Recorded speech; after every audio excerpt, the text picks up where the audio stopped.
Hello. Welcome to LGBT Terror, or LGBTerror, or LGBT Error, the podcast focused on intersectional queer and feminist analysis of horror. My name is Carly, and this is my co-host Grendel. I identify as a non-binary person, and I am very much into women. It will be a cold day in hell when I finally date a man, and I would have to say currently my favorite franchise is A Nightmare on Elm Street. I'm also very fond of the Basket Case series, and while I really was not keen on the first movie, I have heard some wonderful things about how Terrifier 2 is going to turn out, so you bet your asses I'm going to be talking about that when it comes out. I am Grendel. I am a two-spirit gay man. I am also very excited for Terrifier 2, but Terrifier 2 is not what we are talking about today. We are talking about A Nightmare on Elm Street 1. How did it become a classic? Why did it spark so many sequels? What's up with it? What makes it so special? I feel like some movies have tried to be Nightmare on Elm Street with, like, using dreams as a way of accessing people's fears and getting into people's heads, but, you know, Wes Craven was the first person to do it at the time.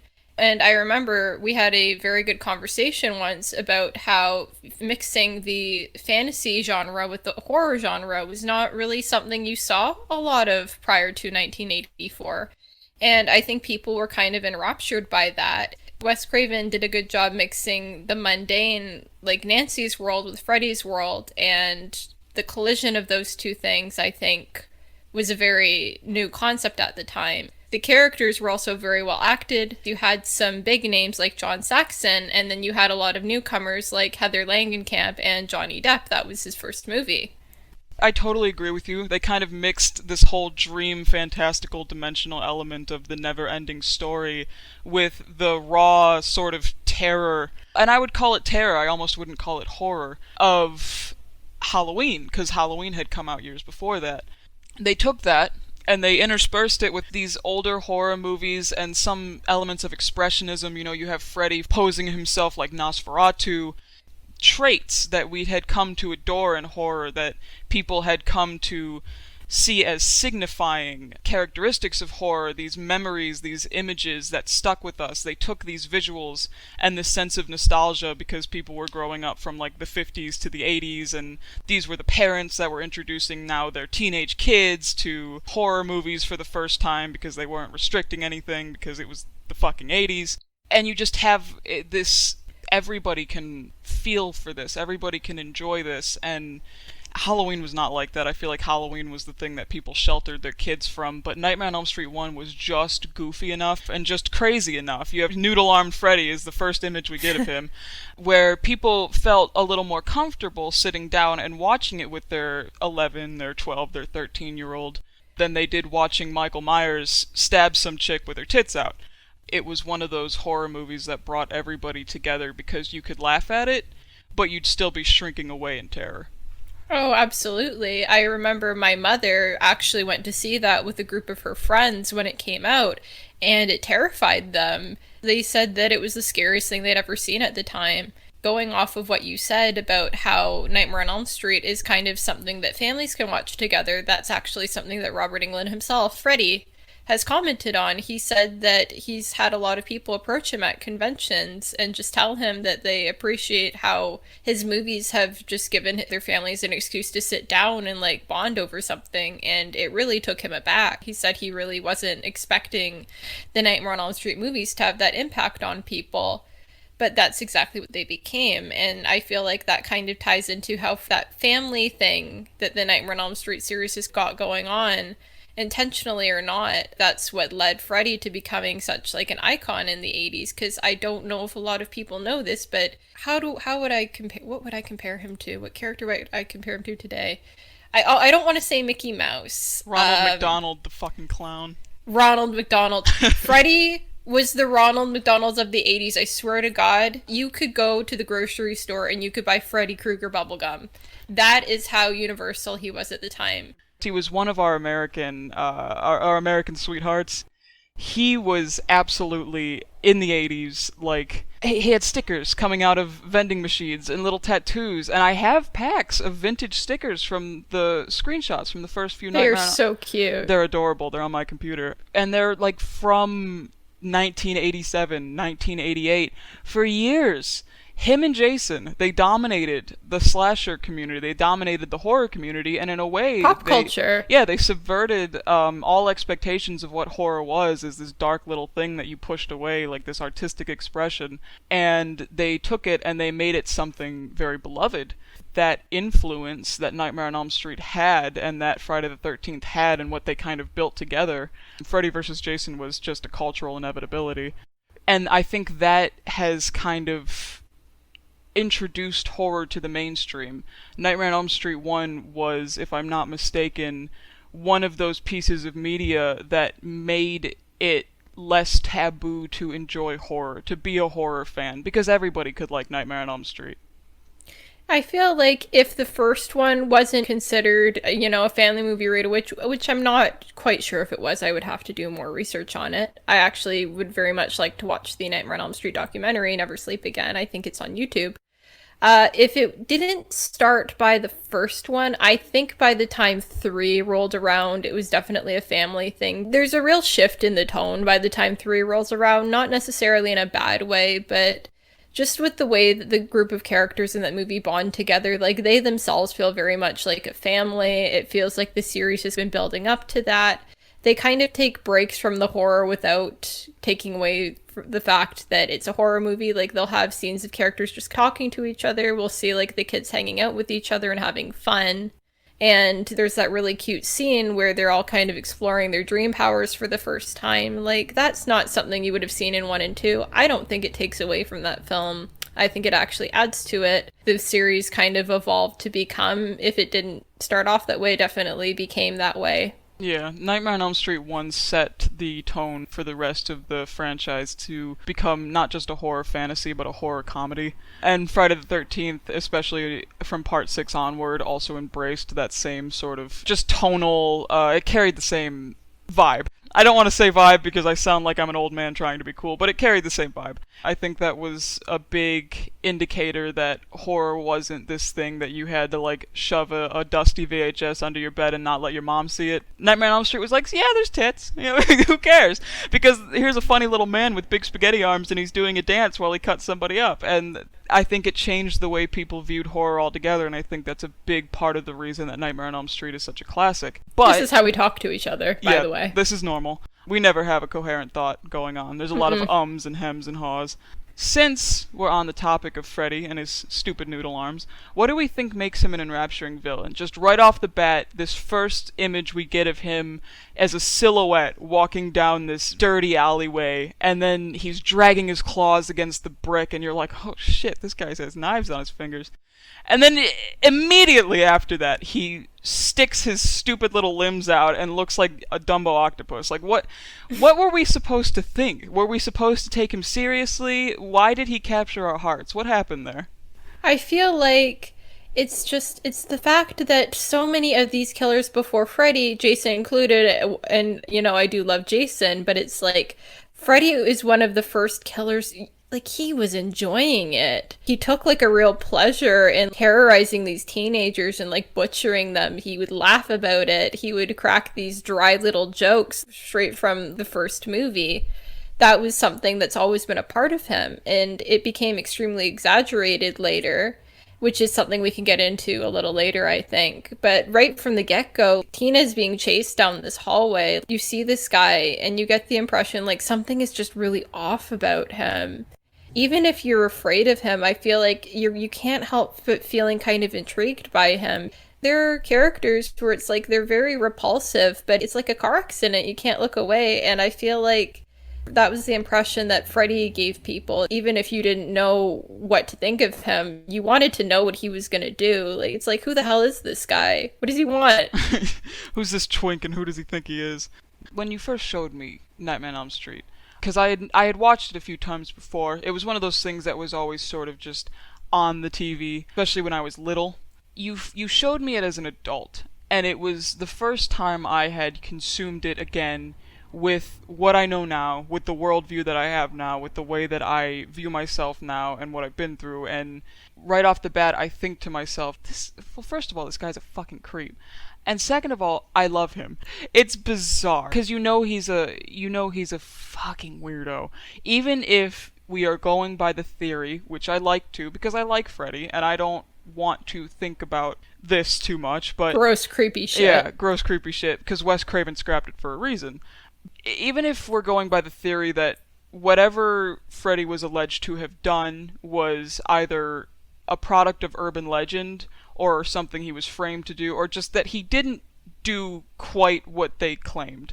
Just if we're going by that, even if he didn't, he's a fucking old man stalking teenagers around a little... Teenage girls. Teenage girls especially, yeah, around a little tiny town, and he's ripping their clothes off and shit, and he's mocking them, and it's like, why do you feel the need? But then, also, again, why are you so goddamn entertaining? Because he is... Your eyes stay on him. When he is on the screen, and this was especially prevalent in 4 and 5, when he is on the screen was pretty much the only time I was actually paying attention to what was going on, unless Nancy was there. You have New Nightmare, you have Dream Warriors, and then of course you have the first one, and she takes up just as much screen time as him, if not more, and she holds our attention just as powerfully as him, and I would almost say that it's not because she's his opposite, but because she's his foil. They're very similar. They're very hard-headed, very stubborn, and she is ridiculed for this, whereas he uses it as a weapon. And at the same time, it's the reason that she beats him.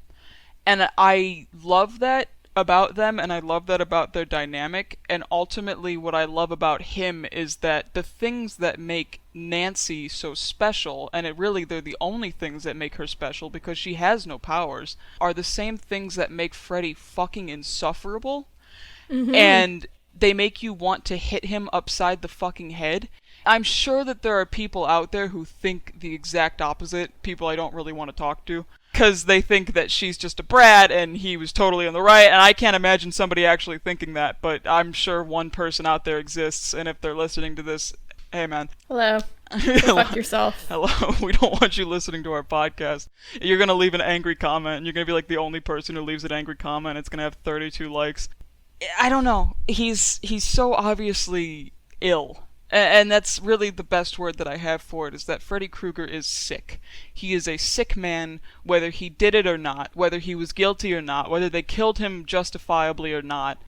His behavior post-mortem, his behavior as a spirit, as an entity, as an urban legend, is sick. He's gross. He does gross shit, and I think he does it specifically because he knows that he can scare people. And yet, we celebrate that almost as an audience. We don't apologize for it, hopefully, but we celebrate that. We like that he's so crass. We like that he doesn't shut his mouth, and that he has no filter. No, he doesn't. And he stalks around and he chases teenage girls, and it's almost delightful to us until we think too hard about it. I think that says something about the way he's written, and I think that says something about the way that his negative characteristics, even the ones that make him unlikable and pathetic, the way that those are written, and how Nancy is written almost, if you think about it, she's like a baby Freddy. She is very outspoken about what's wrong. She'll go and sneak out of her room, she'll climb down the banister, I mean, she'll fall into thorny rose bushes and shit, just to get done what she needs done, because she is just as determined and just as intelligent, if not more so, as him, and she's punished for it in the narrative. And he's never really punished by anyone except her, and that carries some very interesting implications. It says a lot that all the adults in this movie were writing her off and ignoring her. You know, the man that she is facing against, like, it's an older man, and she manages to confront him, and she manages to conquer him. No one thought that she could do it because no one wanted to believe that he existed. Would you go so far as to say that Nancy was gaslit? Because that's a very strong word. It is a strong word, and I tend to stray away from diagnosing things, putting psychological terms to things, but I would say that if that would apply to anybody in that movie and their treatment of Nancy Thompson, it would be her mother. There was something going on there. Her mother was hiding that glove. She had like a hand of glory ritual going on with it in her basement or some shit. And she had these remnants of the past. She had the proof. She was the one person, if nobody, who had the proof that this happened and that this man was real and that he would have a reason to come back and have a reason to fuck with her daughter's head like that and hurt her daughter's friends. And she knew. And she knew it was right. And she knew that her daughter was telling the truth. And she still fucking lied to her. I don't want to believe you, or I don't want you to think that I believe you because you're a stupid little girl. Back then that meant something to us, and back then that meant something to the audience, and it means something now.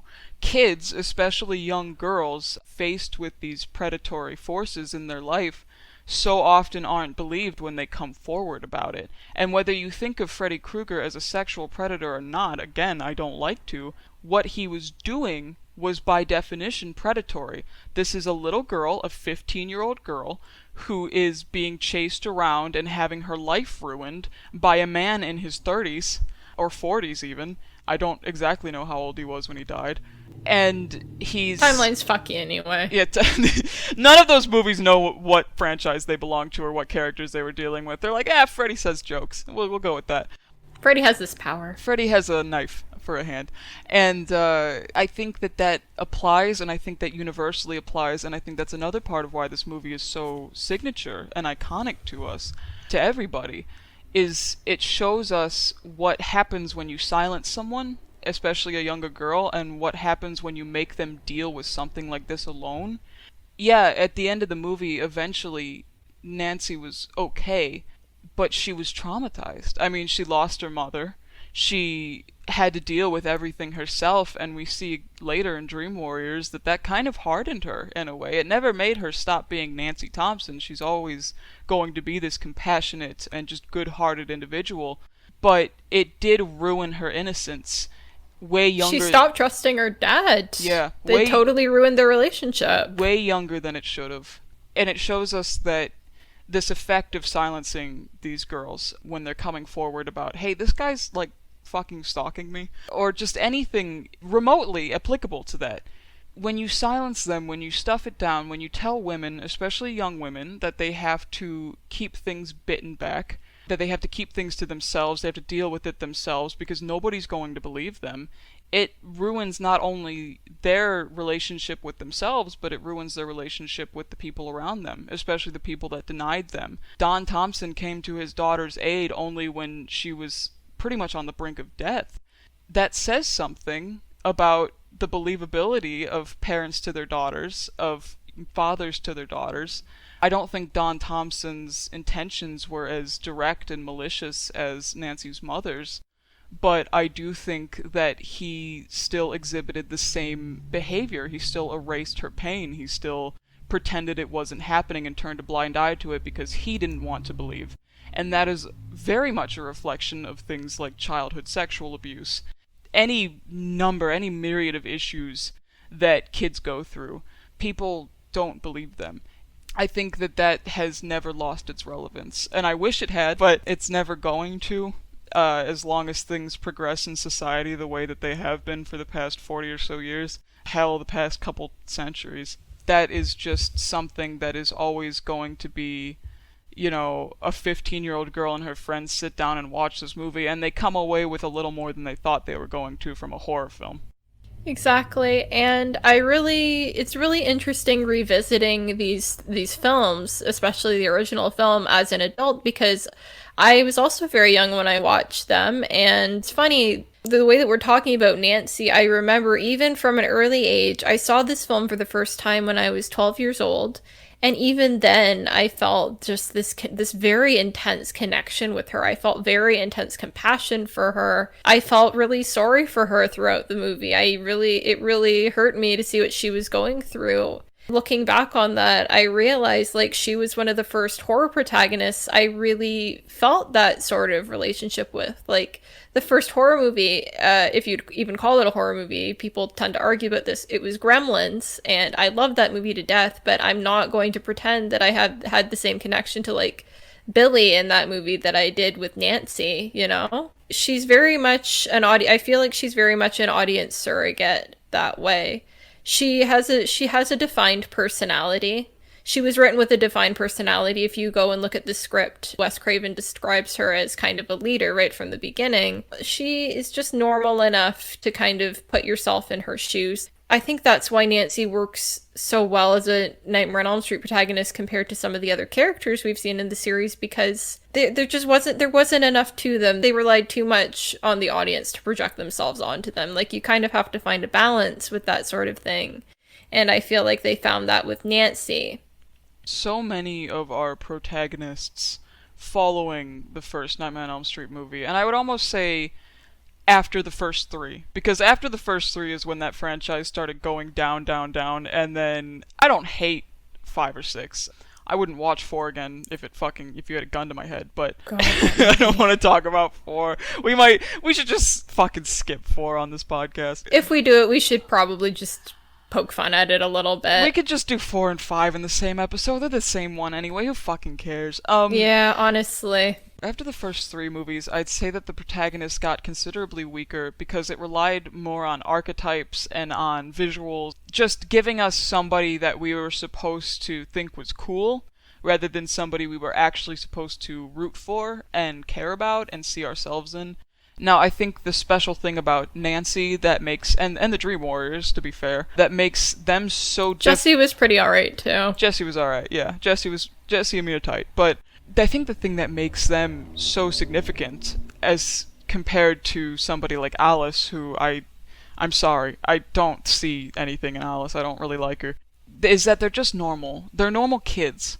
They're children. They're 15-year-olds. And Nancy was so special and so important as a heroine of that time, because the horror franchise has always suffered, just as a genre, it's always suffered from this over-sexualization of women, especially teenage girls. Friday the 13th is just as guilty of it. We see these characters that are supposed to be 16 and they're showing their tits and fucking on camera, and it's uncomfortable. Like, I don't want to see that. And at the time, of course, it was a little more acceptable to have stuff like that in media, especially since that media was garnered towards, it was aimed at 15 to 17-year-old pricks who were watching it in, like, their girlfriend's basement with them. So that's fine, whatever, except it's not. Not Friday the 13th. Nightmare on Elm Street gave us this protagonist that was just a slightly chubby, buck-toothed, 15-year-old girl who dressed in modest clothing and had a really bad fashion sense because it was the 80s. I mean, God, the sweater. The fucking sweater. She looked 15, and she acted 15, and she engaged with the world like she was 15. You know, all of us little nerds sitting there in our fucking cubicle rooms with our little race car beds, we're watching that, and we could actually see ourselves in Nancy because she wasn't there to die, which was different. She was really, after Laurie Strode, I would almost argue to call her one of our first significant final girls, because she wasn't there to be killed. She wasn't there to flash her tits. She wasn't there to stand next to the girl who flashes her tits and is killed, and then to kind of escape by the skin of her teeth. Nancy kicked fucking ass. She was a 15-year-old girl with nothing special about her, and she fucking kicked ass. She beat the shit out of Freddy Krueger, and I love her for that. And I think we all loved her for that, because we wanted to beat the shit out of Freddy Krueger, even if we liked him. You want to bash this guy's head into a brick until he thinks straight again. And she fucking did it. Like, she lived the dream. We were living vicariously through her, and it worked. And she's a girl, and she's a young girl, and nobody believed her. And who the hell is gonna relate to that more than an audience comprised mostly of teenagers who felt like nobody understood them and nobody was listening to them? I mean, this was the 80s. This was the age of latchkey kids. Kids were just being left home alone to fend for themselves because both their parents worked 2 jobs. This was a different time. You didn't have helicopter parents. You had kids who weren't being listened to. So it was important. She was really, really, really just close to our hearts. She's near and dear to us, and she still is today, even if we don't share that same experience. Absolutely. And I feel like something that makes Nancy stand out, even amongst female horror protagonists and horror protagonists in general, that I really love. Nancy is so proactive. From the second she realizes something's going on in that movie, she is on it. She wants to know what's going on. She wants to protect her friends and her family. She wants this resolved. And that's, I don't even like talking about this, so I'm not going to get into it. But I think part of the reason, one of the many reasons why Nightmare 2010 failed, is because their Nancy just reacted to everything. I can hear the rage. I fucking hate the remake so much. It didn't just ruin Freddy. And it didn't just ruin Jackie. And I'm not going to get into it, but holy fucking shit, it destroyed Nancy's character. Who the fuck is Quentin? I don't know who fucking Quentin Smith is. What is his character trait? That he's tired? Anyway, I'm tired. I don't want Nancy to just be a victim. Carry on why Nancy's cool, because fuck that. Oh, absolutely. I seem to love that word today. But, like, that's the thing. Like, they're horror protagonists that I really, really like. And a lot of the time, it's like you said, they get by the skin of their teeth. And it's like you like them, and you're glad that they live.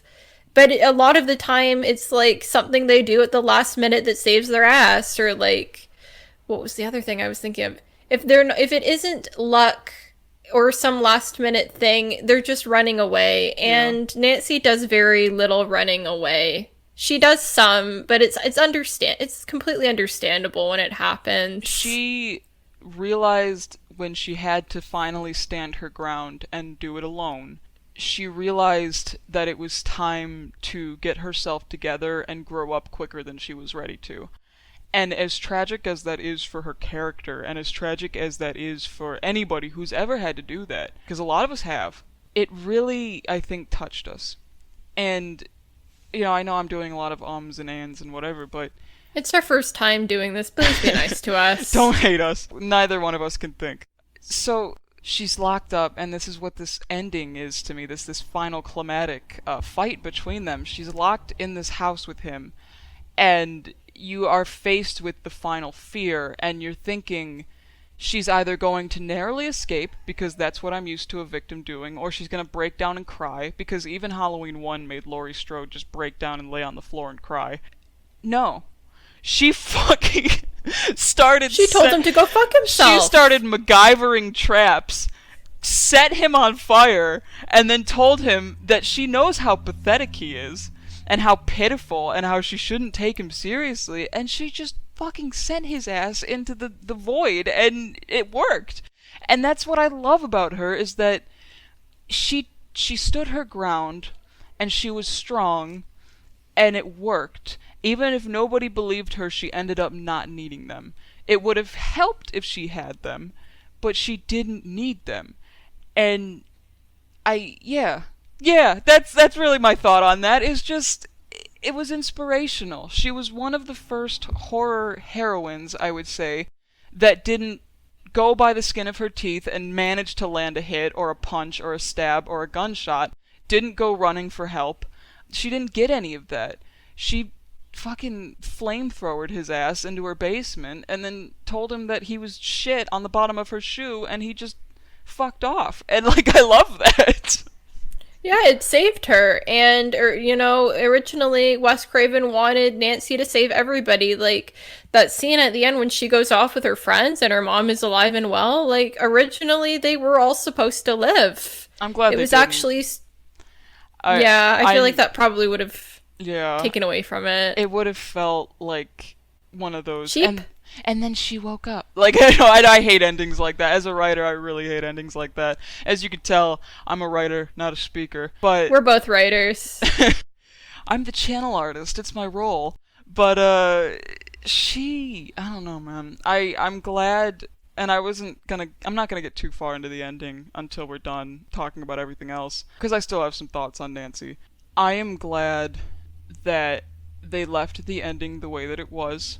I'm glad that there were consequences for her actions, and I'm glad that she was allowed to fail. Now, I won't say that the ending allowed her to fail gracefully, but that's a conversation for another time. Yeah, I'm gonna say right now, God, what is that name of that one guy who was making all the calls with the Nightmare on Elm Street series? He appeared briefly in New Nightmare. God, Robert Englund has called him out a couple times. I don't remember. The head of New Line Cinema Oh, was the one who made that call. And I will remember his name when we're finished recording. Probably. Because that's how it always goes. He made some very good calls with the Nightmare on Elm Street series. He's the reason that it is a franchise and that Freddy became our horror Ronald McDonald, so we do owe a lot to him. But he also made some very bad calls with this series. And I think the ending of the original Nightmare was kind of a mixed bag because it does kind of feel like a middle finger to everything Nancy did to save herself. yeah. But, at the same time, it also gave us an opening to do more movies. I wish that we could have had some sort of balance. I wish we could have gotten an ending where Nancy is allowed to go on with her life while still maintaining some kind of hint Freddy might come back. I wanted the hint that Freddy will be back that wasn't at Nancy's expense. That's what I really would have liked to have seen for that movie. Yeah. I can agree with that. I think that that's fair. I do appreciate that she lost things, because I don't think it would have been the same movie if she ultimately didn't lose anything, and I don't know if that's what you mean by it being at Nancy's expense. I think some things had to be, in order for her to remain the relatable protagonist that she is, and, kind of the socially influential protagonist that she is. I think she had to fail as much as she succeeded. Her losing some friends and her losing her mother, ultimately, while that is at her expense, shows us that there is no one-sided trade here. Like, she didn't hold all the power, and he still holds a certain degree of it in the real world and in her life, and it's going to affect her for the rest of her life, which, personally, from a writing standpoint, I think was a good decision. Mm-hmm. I think that that was a pretty good call to make. I, again, wouldn't have really liked it if they're just like, oh, but he's alive, they did the same thing. True. They did that in Jason Goes to Hell, where suddenly just Freddy's hand reaches up and grabs his mask. I'm like, where the hell did you come from? If they had pulled Hi, Fred. If they had pulled a Jason Goes to Hell right from the beginning of the fucking Nightmare on Elm Street franchise, I don't know if I'd be as invested in Nancy as a character as I am, or in Freddy as a character. Because what happened, and while it was sort of lazily done, what happened with the end there, it's really goofy now because it's just a big mannequin that he pulls through a window, and you can just clearly tell it's like rubber, but it's showing us that, as pathetic as it was that he got the shit kicked out of him by a 15-year-old girl, and as pitiful as he is, because he is pitiful. He's kind of just this man who's trying to impose himself as a big scary predator, and then again he gets his ass kicked by a 15-year-old girl with, again, absolutely nothing special about her. He's sort of making up for it by saying, "Oh, but I'll be back," and he's not making That's up. true. And he's not making up for it in the Jason Goes to Hell way, where he's like, "I just want to remind you that I'm here." It's more like, I still have power in your world. I still have a degree of control. I can still manipulate your mind. And I don't know if the implication there was that he's still alive in the dream world, or that he is now being carried, some part of him is being carried along with Nancy. Like, if she still has that trauma, if she still remembers him and fears this man that haunted her, and that haunted her family and her town, then he still has a degree of control over here. If that was the implication there, I think it's kind of fucking genius. I never thought about it like that. You're gonna want to edit this bit. I gotta run to the bathroom super quick after I say this because I'm about to fucking explode. Okay. But I am gonna say this first because I don't want to leave you with nothing. I think you offered some very good points, and some of those points I hadn't thought of that way, so I'm glad that you brought them up. I think my issue with the ending was, which I'm having second thoughts about now that I'm considering what you said. I think it was just a little bit sad for me that she had this really big, empowering moment, and then it's like, oh no, Freddy's not actually dead after all, and we don't at the time we didn't know what happened to Nancy. We didn't find out she was alive until I'd say maybe 2 or 3. So it was a little bit discouraging. But when you look at it from that metaphorical standpoint, which my thought on this now is that I wish that they made the metaphor a little bit more clear. I understand they probably didn't think it through at the time. They just wanted some kind of shock ending and a clue that it was going to go on. But I just wish it was I wish it was a little bit more clear what was going on, and some people might argue that they like the ambiguity of the Nightmare on Elm Street ending, but it would have been nice for me personally if we were a little more sure about what was going on. I will be right back. I'm not editing it out, by the way. We're both gonna go take a fat, frothy piss and be right back. It is a beautiful fall afternoon. I am still here. Carling is just... I'm back. Oh, there she is! Okay, I was just informing everybody that I just got back from taking my disgusting wicked whiz, and that you were going to be here any second. So here you are. Now that we've gathered our thoughts and my throat is appropriately lubed and I completely forget what we were talking about before. I actually can remember a little bit, but you go on. You can remember something that I can't? Yeah, it's really fuck? shocking. Alright. Living in the Twilight Zone. This is fucked up. This is a very weird day for me. Alright. Woo!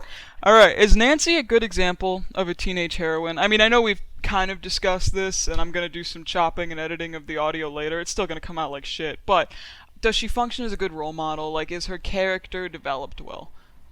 I would say that she is. As a role model, if our example of a good role model is someone who just kind of stays out of trouble and doesn't, it's kind of tricky subject matter, because I really don't like demonizing people for doing just casual things for fun. Like, I'm someone who likes to drink every once in a while, but like, if we're going off the 80s archetype, like, she doesn't drink, she doesn't smoke. She continuously says no, I don't want to have sex whenever her boyfriend asks her about it. And to his credit, he backs off. I do like Glenn. I thought he was a pretty sweet guy. Was Glenn her boyfriend? Like, was that ever established? I completely don't remember.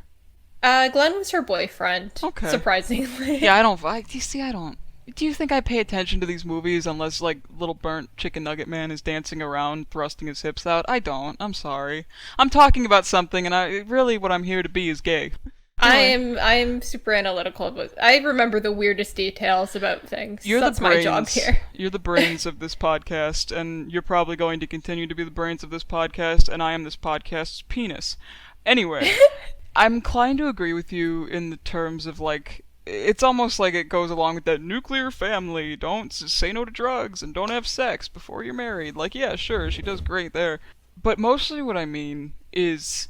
And we've touched on it, so I don't even know why I'm asking, but mostly what I mean is, do you think that she's somebody that we should draw inspiration from in terms of personality? I do too.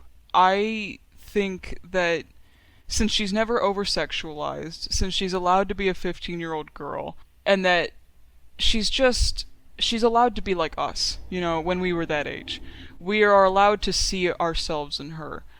It's this two-way street of compassion between us and Nancy Thompson, and I think that that is absolutely intentional, for one, and I think that that is absolutely a good thing.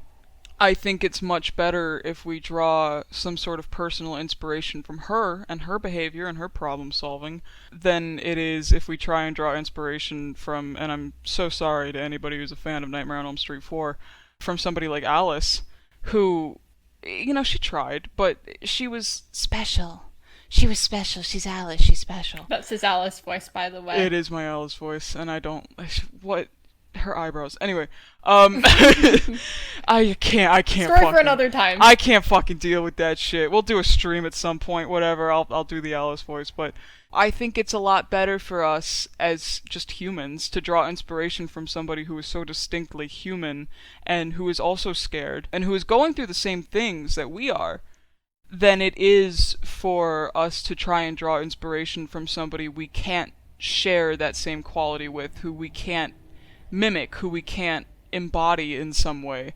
Even psychic characters and characters with special powers should always be somebody that we can see ourselves realistically in some way embodying in our darkest moments. That's what makes a good hero. Nancy is a good hero because she never tries to distinguish herself beyond what is perceptible and accessible to other people, to the audience.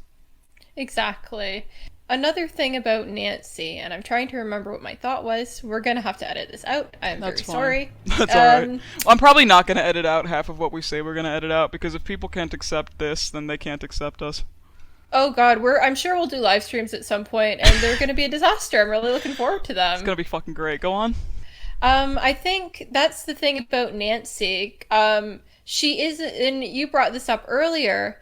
She isn't just a role model for teenage girls. She's kind of a role model for. I think she should be considered a role model for people in general. Like she's a good person. She's brave and she's caring and she's compassionate and she's protective. We can all kind of afford to be more like her.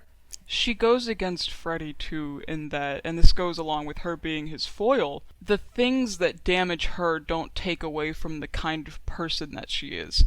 She is just a good person.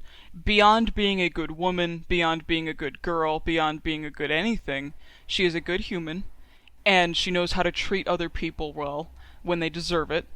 She doesn't let her trauma damage her to the point of losing these qualities, whereas what Freddy went through caused him to become a fucking monster if he wasn't a monster already before. What Freddy went through twisted him into this. I almost want to say he's more of an energy vampire than anything. You can't avoid him. You have to succumb to him at some point. You quite literally cannot escape Freddy Krueger without escaping one of the most vital functions of the human body and the human brain: sleep and dreams. These are things that we do, they're things that we need to do, they're normal for us, and they're healthy for us. You have to be an unhealthy person already to avoid Freddy Krueger, and that's kind of what makes him so scary to people, is that he will specifically target you because you are happy, and he is not. Because he can. Because that is where his power lies. And that's why he was able to get her. You know, that's something else about Nancy, and this isn't to knock characters with tragic backstories in horror movies because sometimes they're done very well. But that's something about Nancy, like that. There's nothing particularly extraordinary about her in the beginning. She's just a normal girl. She doesn't have a tragic past beyond like the divorce of her parents. She doesn't have any special powers. There's no sign on her back that screams like, "Okay, come get me." Yeah. Like there's an element of tragedy. I think She didn't not deserve even so it. much no, it's like it shows how malicious Freddy is because he really has no valid reason for going after this girl. She didn't do anything to him. She doesn't And even know who he I is. would say almost in terms of him being a villain, that's again that's what makes him so scary. He doesn't need a valid reason.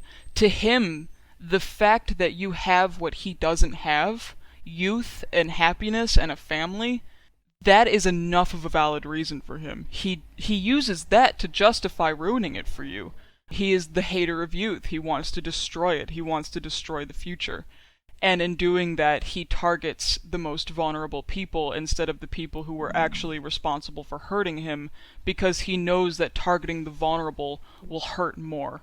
To him, that is justified. It's not justified, but in his brain, that makes sense. He's fucked up. That's what I mean. He's ill. He's sick. He actually believes this. He thinks that he has some sort of idyllic justification. Like I think in Freddy's brain, he is the hero of his story because he totally deserves to get revenge, and these kids totally deserve to pay for what their parents did to him.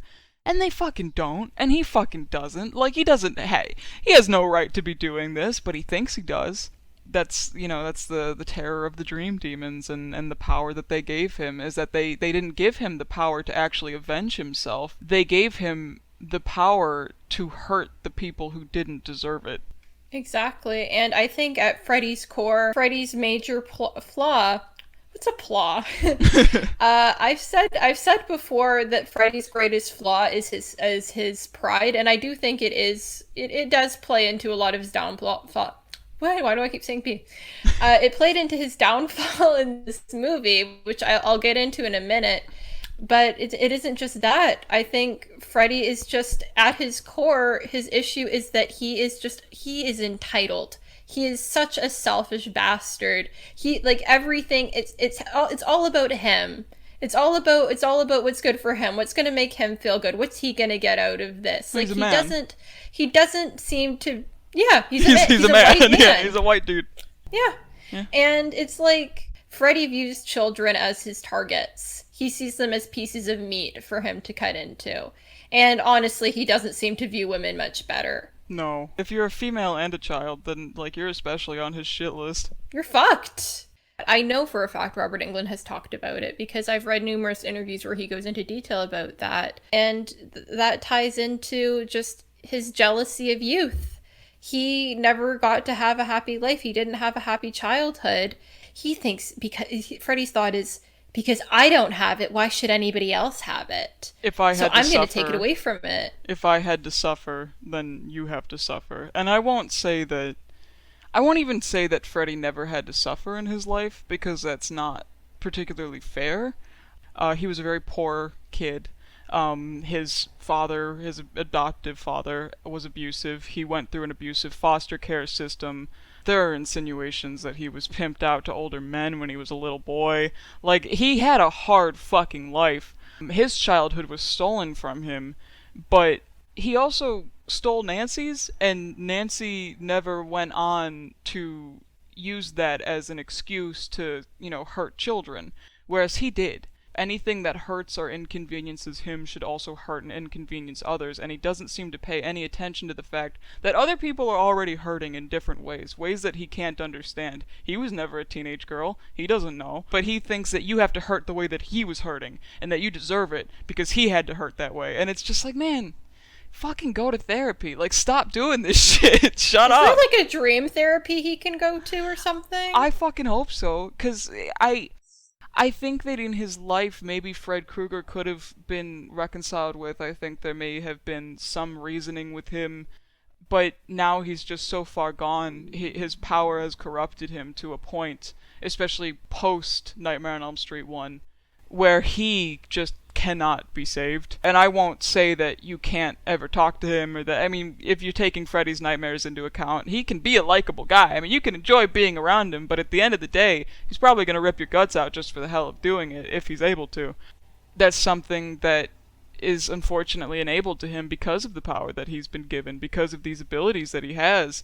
You're giving somebody who was hurting the opportunity to inflict that same pain onto everybody else, so of course he's going to take it.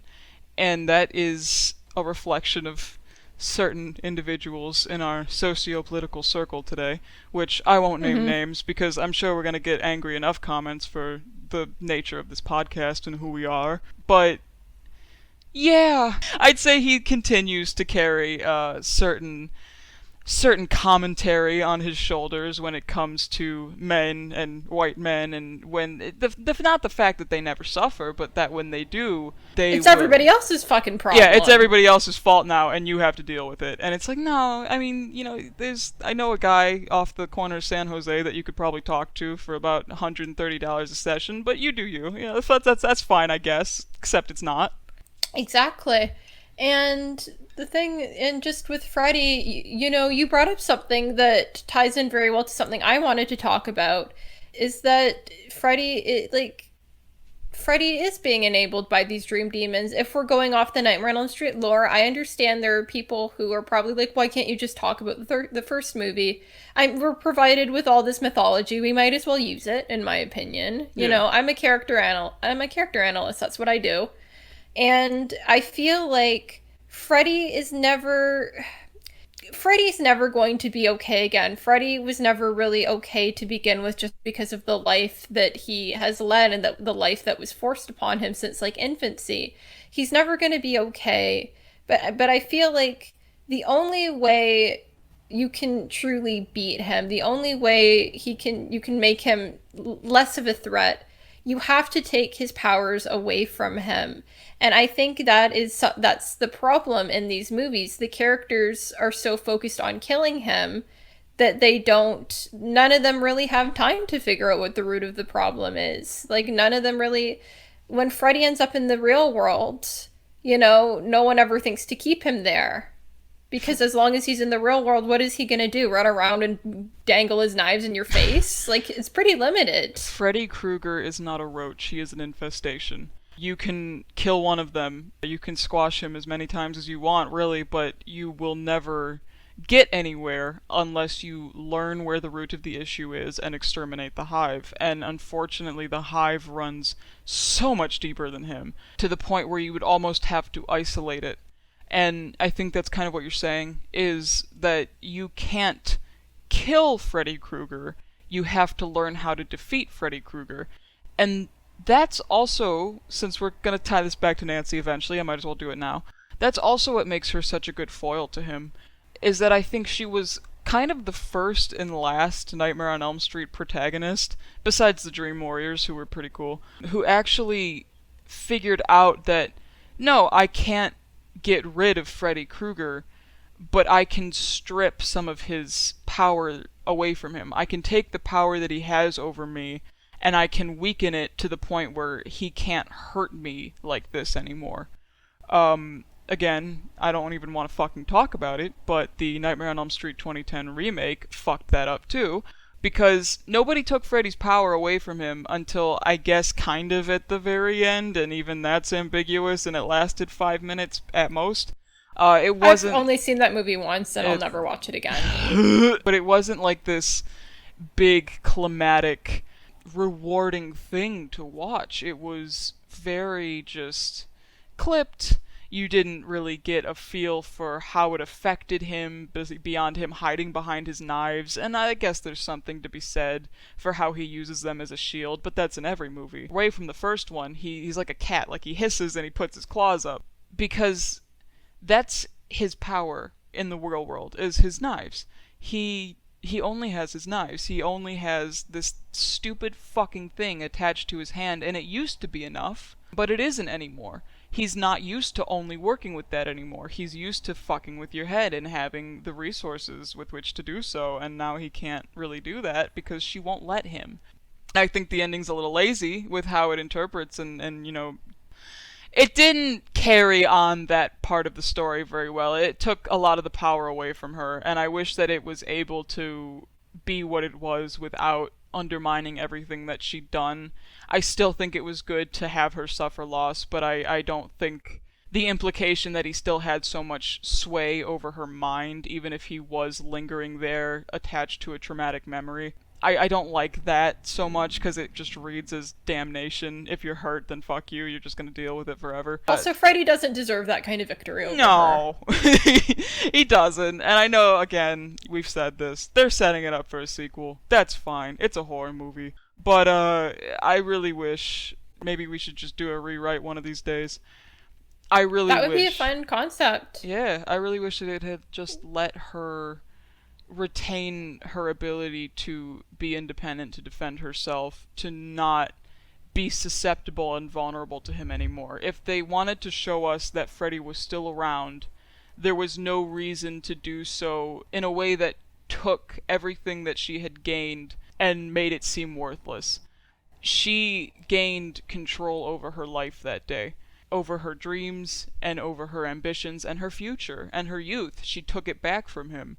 He didn't deserve to get to take that back from her. He could have gone after... He got the last laugh. Yeah, he could have... That's the problem. He could have gone after somebody else if they wanted to show us. Or if they wanted to show us that he still existed in her mind, maybe have him show up in a dream again, but have her kind of recuperate from it. Show us something that is telling us that she is still having to cope with this, but ultimately it doesn't rule her life. She's not doomed to it forever.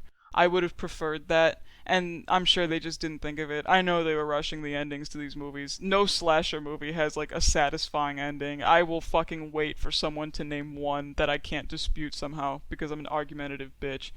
I mean, Devil's Rejects killed them. Okay, but I liked Spalding. Is that a slasher, though? No. Yeah. No, it's a Rob Zombie movie, which is its own completely different genre from anything.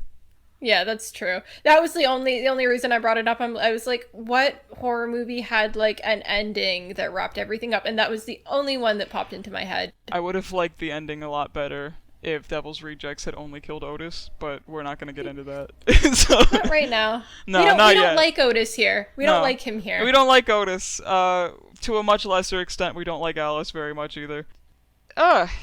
Shit. Let me look at my notes. Let's consult my notes. Whew. Alright, I got my notes too. Let's see. so where I am right now. Yeah, by the way, we're using a cheat sheet. Fucking sue me. I You should wanted test without one. to. It would be. I'm so sorry. I keep interrupting you. I sound like such an asshole. It's fine. If we didn't have a cheat sheet, this would be even worse. Okay, this is what I have. Most of Nancy's development relies on Freddy, and a lot of his initial development in the series relies on her. They kind of function symbiotically in a way despite being enemies.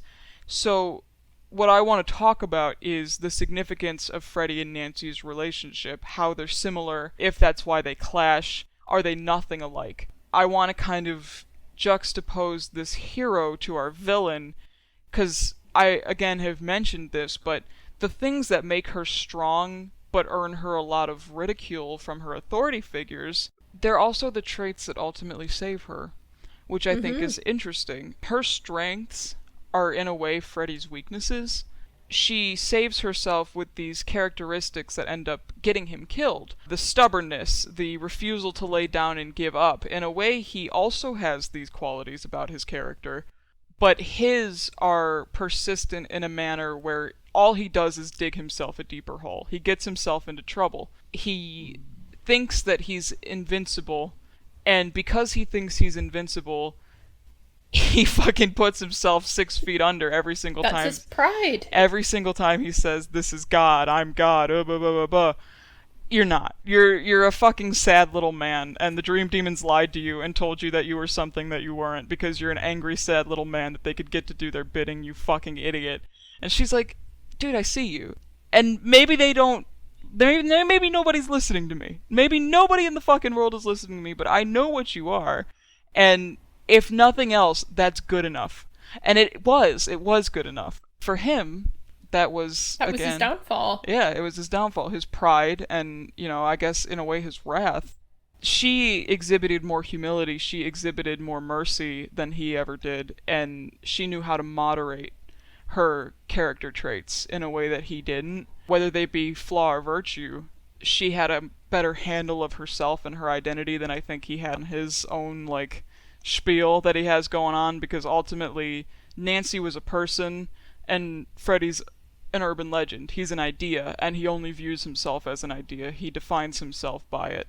So he had a lot less when it came to her attacking his character and the quality of his character.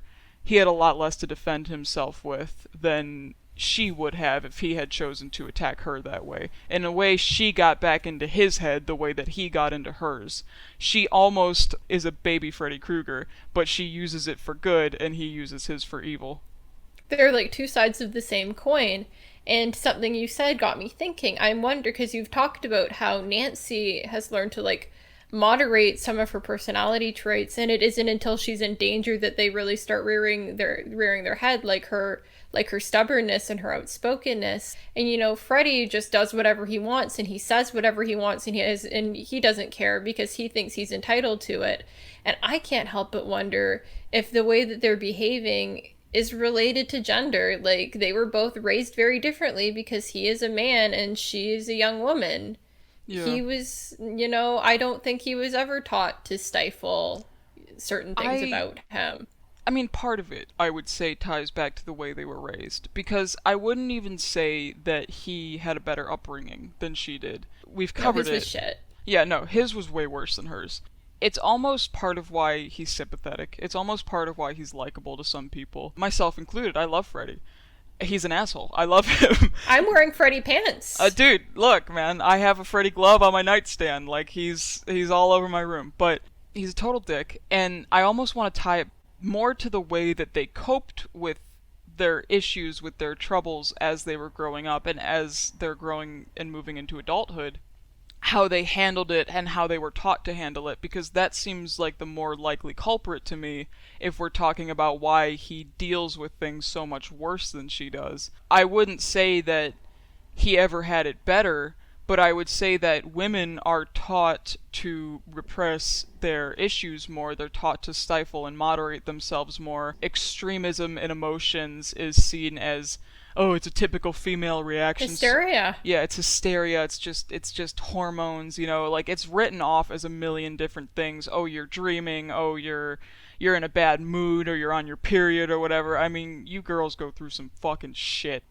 It's rough to watch, but ultimately that is what I think is often attributed as female empowerment. And I would almost say it's a false attribution. I would say that it's just something that damages women more into being silent, but it is the thing that breeds the stereotype of the strong, silent woman, and that's what Nancy kind of becomes, in a way. Or she learns that she has to be that because nobody is going to help her, she's on her own.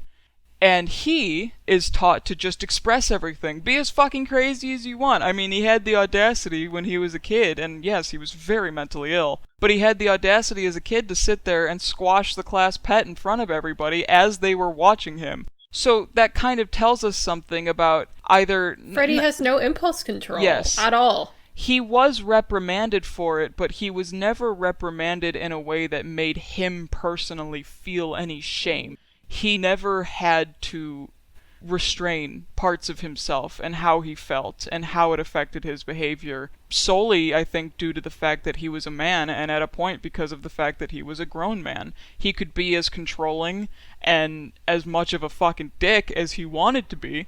He was allowed, and that's just what it was just seen as, oh, he's just kind of a weird dude, because men exhibiting abusive or bad behaviors, especially at that time period, but even still today, isn't taken very seriously.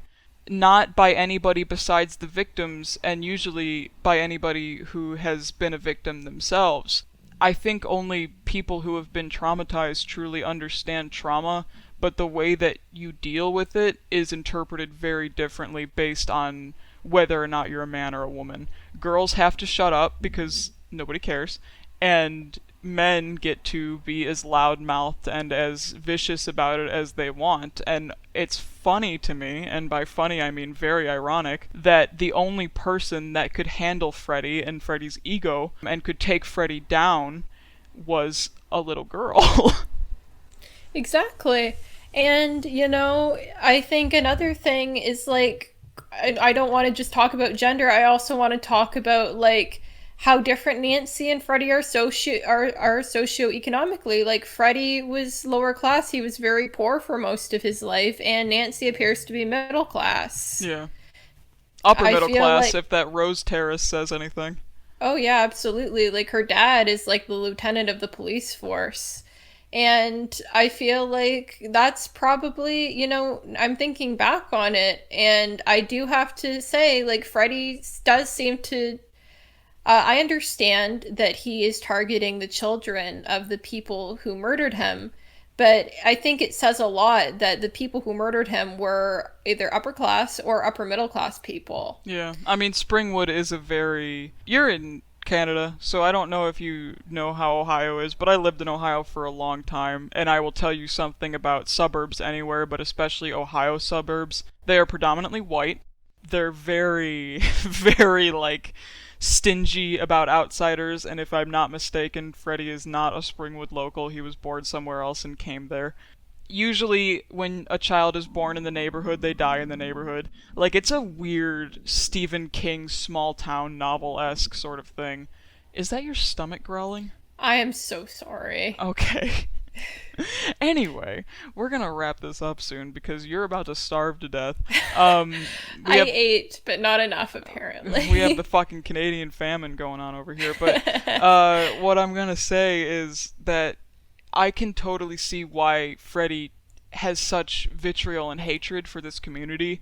And in a way, to an extent, I think that his hatred is justified, but I think the way that he takes it out on people and who he takes it out on is a direct result of not his socioeconomic status, because as we've established, that's the thing that does justify this. He focuses more on his age and his gender and the power that that gives him over teenagers, especially teenage girls. And that's where he loses my yes, sympathy. That's where he's an asshole. So I kind of feel for him in the I was also a poor person who got caught up in an Ohio suburb at one point, and then I stopped feeling for him as soon as the Dream Demons got their hooks in him. I think that was a good sort of look into their relationship with each other, how they just how Nancy beats the shit out of a grown man and the implications that hold. Holy shit, your gut. I don't know what happened. I ate before we started recording. I'm like, what the fuck? Before Carling dies, I just want to ask a few rundown questions, and we'll get through them quickly so that you can have something with some protein in it. If you go eat a waffle, I'm going to kill you. I have been eating better lately, I promise. Okay, thank God. Thank you for telling our entire YouTube audience I've about been your trying dietary to habits. I've been trying to improve my diet. Okay. Oh, I mean, hey Fun man, fact. we'll do a little AMA if we ever get more than 5 people listening to this, and we'll talk about our eating habits, and Carlin will have 3 things on her list. But before we go, before we head the fuck out, were you satisfied with the ending overall? I know we touched on it, but have you changed your opinions on anything? I feel a lot better about the ending now that you've helped me pinpoint what exactly my issues were with the ending. It's not what happened, it's how they handled it. It wasn't graceful. I understand that it was rushed and that Wes didn't write it that way, but I wish that they had the time to think of something a little bit more, I don't want to say tasteful because that implies the ending is crass, but something that isn't so sloppy. I guess. I wish the ending wasn't so sloppy. One of the things I have written here is I feel like it didn't fit with the rest of the movie. I feel like you have this entire build-up that establishes these characters and their dynamic and just who they are and how they've affected each other and build off of each other. And then it just kind of peters out with Nancy screaming down with her friends, like down a road in an old suburb, and her mom getting pulled through a window. It's almost funny. Yeah, it makes me fucking laugh. And while Nightmare on Elm Street is a historically very funny movie, and that's why it's kind of beloved, the whole franchise is fucking hysterical. It's not good to have us go on this whole like moralistic journey with you, and then just to be like, no, well, fuck you. You know, you didn't do that for any reason. Like that's the thing that bothers me. So it's almost like morbid slapstick. It is. It's Marge's fucking legs flying through that window, man. It was bad. I don't feel bad about Marge dying, by the way. That is do we want to talk a little bit about Marge and how we feel about her? I hate her. I do not like her either. That's really, I mean, I don't have many thoughts. I could talk a lot about my fan theories, and we might do a fan theory like write-up or a podcast specifically dedicated to that. Maybe that's something we save for our whole recap, our overview of the Nightmare on Elm Street franchise. Our nightmare finale. Yes, our nightmare finale. Thank you for finding words that I don't have. Because I'm an idiot. So no. Yes. No. But okay.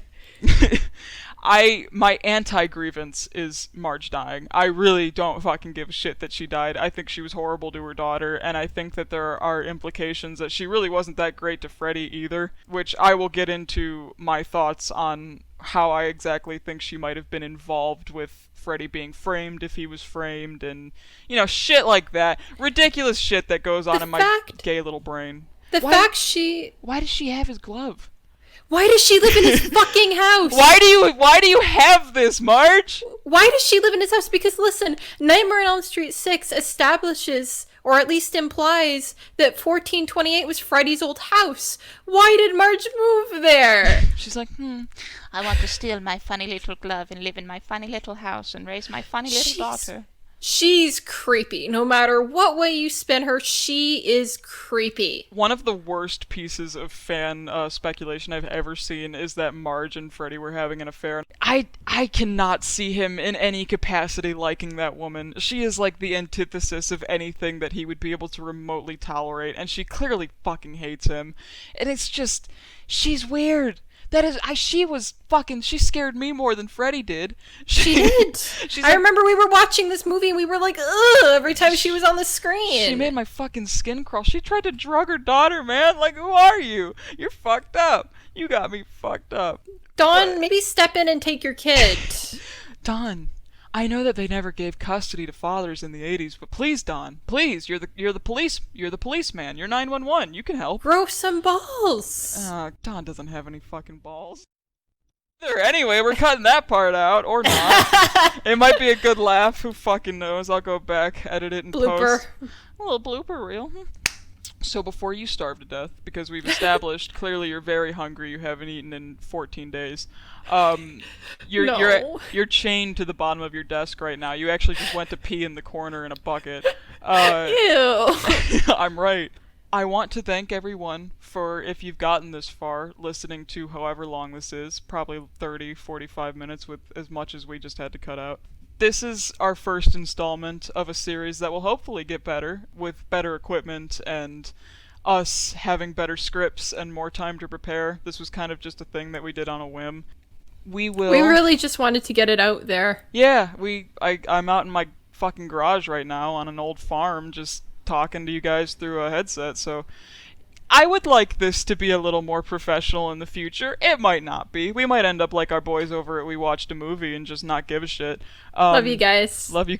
Hey Mike, AJ, sorry. Hi. Our social media links for this podcast are down below. If we start getting any traction or whatever, if you want to share our videos, talk about our videos, right now just the one, but in the future, we would really appreciate that. We want any kind of growth we can get. We want to reach as many different people as we possibly can, because I like to think that some things that we say are eventually going to be important. We're really trying to find other people in the horror community who kind of feel like they're sitting in the margins. If you want to come on this podcast and talk about something, we have social media links down in the description below. I think we have a Twitter and Instagram. We have an email. We do have an email. You can just contact us at any of those. At some point we'll get back to you. We'd love to know a little about you and why you want to come on and what you want to talk about. Right now our focus is on Nightmare on Elm Street, but if you have any suggestions, we're also always open to those. Like, comment, and subscribe if you're interested in future installments of this podcast. And next podcast episode, is there a word for that? It's a podcast episode. We will be exploring Nightmare on Elm Street 2, the most historically gay fucking movie I've ever seen in my life. Holy shit, he calls himself Daddy. Stay tuned. Good night, or morning, whatever, whenever you're listening to this. Afternoon. And, I'll see you.